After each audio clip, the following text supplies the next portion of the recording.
Hello students, आज हम आपको बताने जा रहे हैं कि कैश फ्लो स्टेटमेंट का एक क्वेश्चन कैसे उसको अटेम्प्ट करना है। दिया हुआ है प्रिपेयर कैश फ्लो स्टेटमेंट। किसी कंपनी की बैलेंस शीट दी होगी है जिसमें हमारे को बताया हुआ है लायबिलिटी साइड की पहले हम बात कर रहे हैं, क्योंकि कंपनी एक्ट के अकॉर्डिंग जो बैलेंस शीट बनाई जाती है उसमें सबसे पहले बैलेंस शीट होती है, उसका प्रोफार्मा होता है पर्टिकुलर्स, नोट नंबर 2017-18 का डेटा दिया हुआ है और सबसे पहले लायबिलिटीज की बात की गई है। तो सबसे पहले मैंने लिखा हेडिंग इक्विटी एंड लायबिलिटीज। इसमें सब हेडिंग में चल रहे हैं। तो इक्विटी लायबिलिटी साइड में शेयर होल्डर्स फंड लिखा और शेयर होल्डर फंड को इन्होंने एलिब्रेट किया है आपके ए और बी सेगमेंट में। शेयर कैपिटल जो हमारी 2017 में थी 2 लाख की और 18 में हो गई आपकी 3 लाख की। Reserve and surplus share holder fund का सेकंड सब हेडिंग पार्ट है, वो है हमारा 2017 में था 30,000 का और अब जो हो गया है आपका 80,000 से। सेकेंड हमारी हेडिंग हो रही है लायबिलिटी साइड में, जिसे हम कहते हैं नॉन करेंट लायबिलिटीज। ये आपको दी हुई है लॉन्ग टर्म बारोइंग के बारे में, जो हमारी 17 में तो थी 75,000 से, पर 18 में इसकी कोई भी फिगर हमको नहीं बताई गई, मतलब वो पे ऑफ कर दी गई होगी। करेंट लायबिलिटीज की बात करते हैं तो शॉर्ट टर्म बारोइंग हमारी बताई गई है 17 में 37,000 से और 18 में 25,000। मतलब क्या हो रहा है कि शॉर्ट टर्म बारोइंग्स हमारी क्या हो रही है, पे ऑफ हो रही है। ट्रेड पेबल 96,000 से 1,50,000 हो गए। शॉर्ट टर्म प्रोविजन जिसमें हमारे को ब्रैकेट में समझाया गया है, ये प्रोविजन फॉर टैक्स है, जो 12,000 से बढ़ के 15,000 आपका 18 में हो गया है। और हमारा टोटल ऑफ लायबिलिटीज साइड अगर हम देख रहे हैं तो 17 में आ रहा था 4,50,000 और 18 में हमारे को दिया हुआ है वो है 5,70,000 से। अब हम चलते हैं एसेट साइड में। एसेट साइड में दिया हुआ है कि सबसे पहले हमारा नॉन करेंट एसेट्स, जिसे हम फिक्स एसेट्स की बात कर रहे हैं, तो फिक्स एसेट्स बताई गई है 3 लाख की 17 में और 18 में हमारी हो गई है 3,40,000। करेंट एसेट्स में हमारे को कई आइटम्स बताए गए हैं। सबसे पहले हम बात कर रहे हैं करंट इन्वेस्टमेंट की, जो शॉर्ट टर्म इन्वेस्टमेंट के नाम से भी जान सकते हो आप। वो हमारे को दिया है 20,000 का 17 में और 18 में हो गया वो आपका 30,000। इन्वेंट्री स्टॉक आपका 60,000 से बढ़ के 90,000 का हो जा रहा है। ट्रेड रिसीवेबल भी हमारा बढ़ रहा है, जो 65,000 से बढ़ के 97,000 हो गया। Cash and bank balance, cash balance लिखा हुआ है, ये कैश नहीं बैंक बैलेंस होगा, जो हमारा 5,000 से बढ़ के 13,000 हो गया है। और टोटल हमारा हो रहा है 17 में जितना लायबिलिटीज का था 4,50,000 उतना ही एसेट्स का होगा, और ऐसे ही 18 में हमारा जितना लायबिलिटीज का था उतना ही हमारा एसेट्स का टोटल है, क्योंकि आपको पता है कि जितना लायबिलिटीज साइड का टोटल होता है उतना ही हमारा एसेट साइड का टोटल होना चाहिए। नोट्स टू अकाउंट के नाम से हमारे को एक्सप्लेनेशन दिए गए हैं कि लॉन्ग टर्म बारोइंग्स का मतलब क्या यहाँ बताया गया है। तो 17-18 का यहाँ पे भी डेटा है। तो लॉन्ग टर्म बारोइंग्स का मतलब बताया गया है 15% लोन हमने किसी से लोन लिया होगा, लंबे समय के लिए लिया गया होगा, जो 17 में तो था 75,000 का और 18 तक इसका पेमेंट कर दिया गया। शॉर्ट टर्म बारोइंग्स में बताया गया है कि बैंक ओवरड्राफ्ट के बारे में आपको एक्सप्लेनेशन दिया है, जो आपका 37,000 से फॉल होके 25,000 का 18 में हो जा रहा है। फिक्स एसेट्स के नाम से जो है दी गई थी, आपके एसेट्स में रिकॉर्ड था, उसमें मतलब है प्लांट एंड मशीनरी का, जो 17 में था 3,50,000 और उस पर हमारे 50,000 के डेप्रिसिएशन लगे थे, एक्यूमुलेटेड डेप्रिसिएशन। और हमारे 18 में हमारी प्लांट एंड मशीनरी 4 लाख की थी, जिसमें 60,000 का डेप्रिसिएशन लगा था accumulated.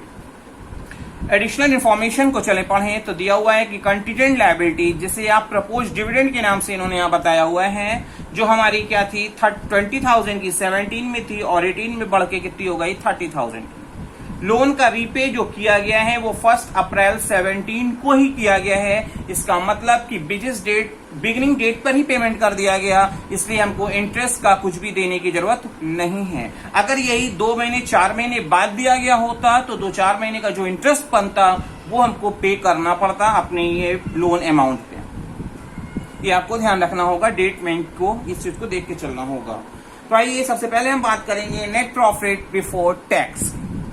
Net profit before tax जब हम निकालने जाएंगे तो हमने देख रहे हैं कि हमारे को net profit reserve and surplus के जो आपको बताए गए थे कितने से बताए गए थे रिजर्व एंड सरप्लस के 30,000 के 17 में बताए गए थे, और जो आपके 18 में 80,000 के हो गए। मैंने दिखाया कि प्रॉफिट ऑन 31 मार्च 18 80,000 और आपका 17 में था 30,000, इसका मतलब 50,000 का ही प्रॉफिट है। इसके अलावा आपको प्रपोज डिविडेंड प्रीवियस ईयर का दिया हुआ है, और जब प्रपोज डिविडेंड प्रीवियस ईयर का दिया होता है तो वो ऐड कर दिया जाता है। ये आपको मैंने फर्स्ट वीडियो में समझाया था। Provision for tax current year का आपको अगर दिया हुआ है तो आप उसको भी पे ऑफ दिखाते हो, उसको आप ऐड कर देते हो, तो मैंने उसको ऐड किया है प्रोविजन फॉर टैक्सेशन। और ये सब चीजों को ऐड करने के बाद हमारी जो फिगर आ रही है वो आ रही है 85,000, जो हमारा होगा नेट प्रॉफिट बिफोर टैक्स। अब हम बनाएंगे plant and machinery account. Plant and machinery account जिसपे हमारे को एडजस्टमेंट्स दी गई है, इसलिए हम उसके लिए हम क्या कर रहे हैं, अकाउंट बना के चेक कर रहे हैं।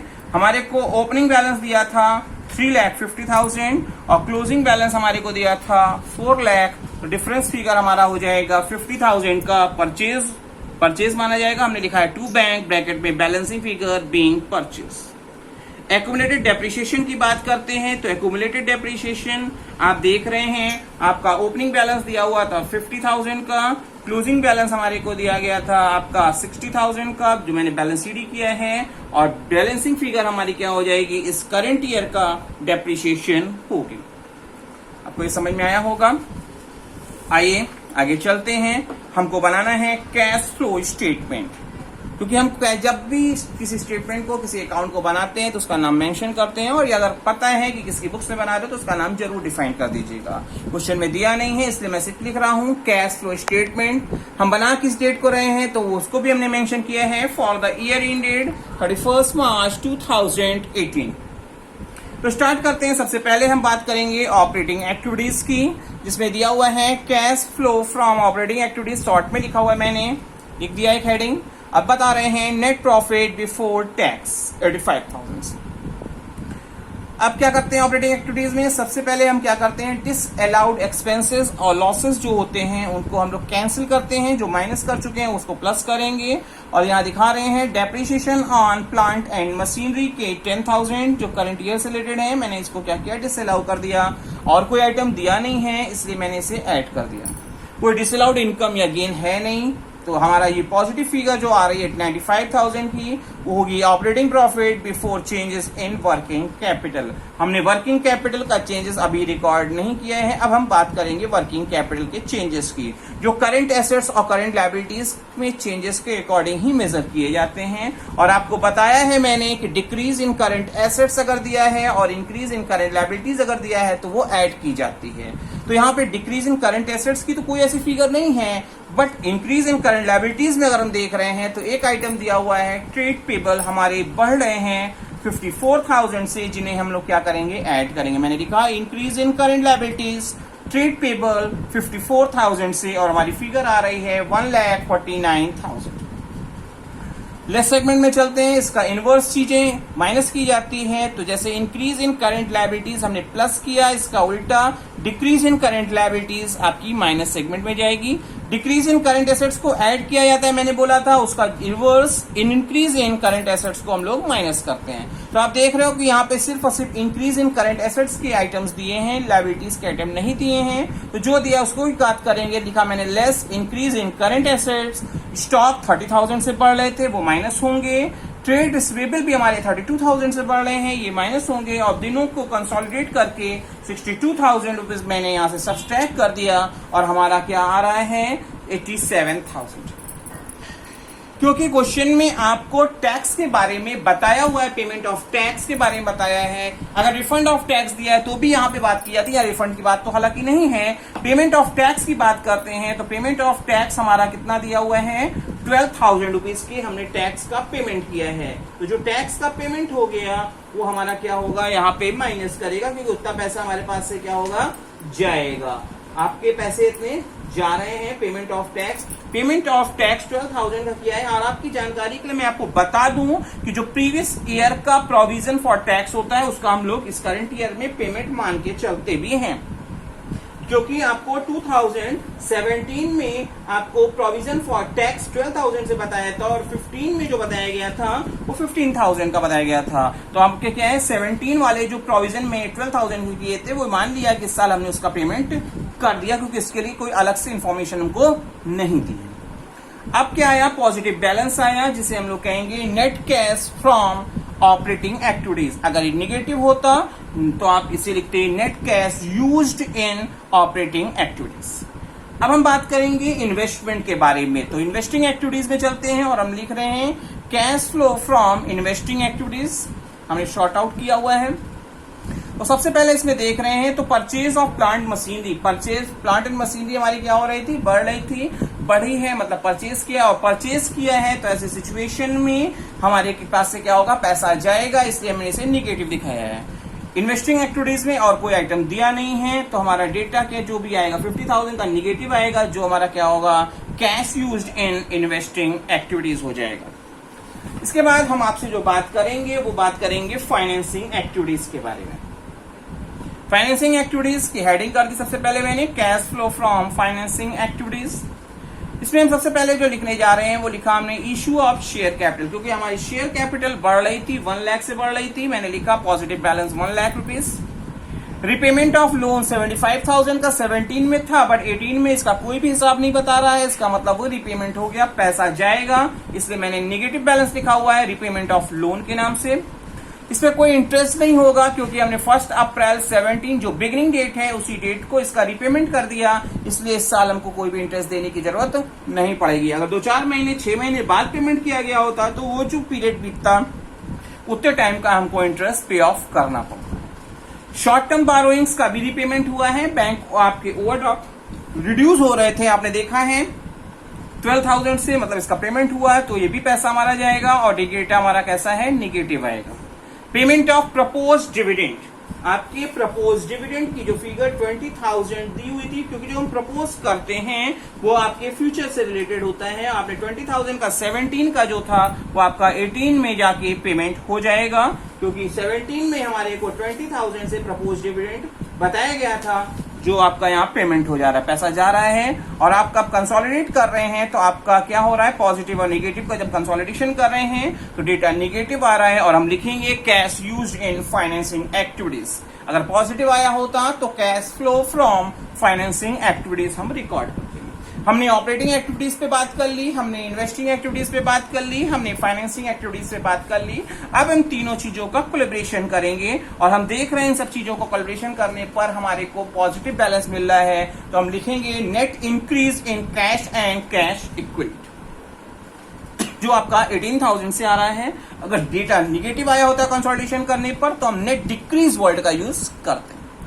उसके बाद हमको करना क्या चाहिए, इसमें हम क्या करते हैं कि opening cash and cash equivalent को अगर ऐड कर दें तो जो हमारे क्लोजिंग के बराबर होना चाहिए, ये क्वेश्चन को चेक करने का तरीका भी है।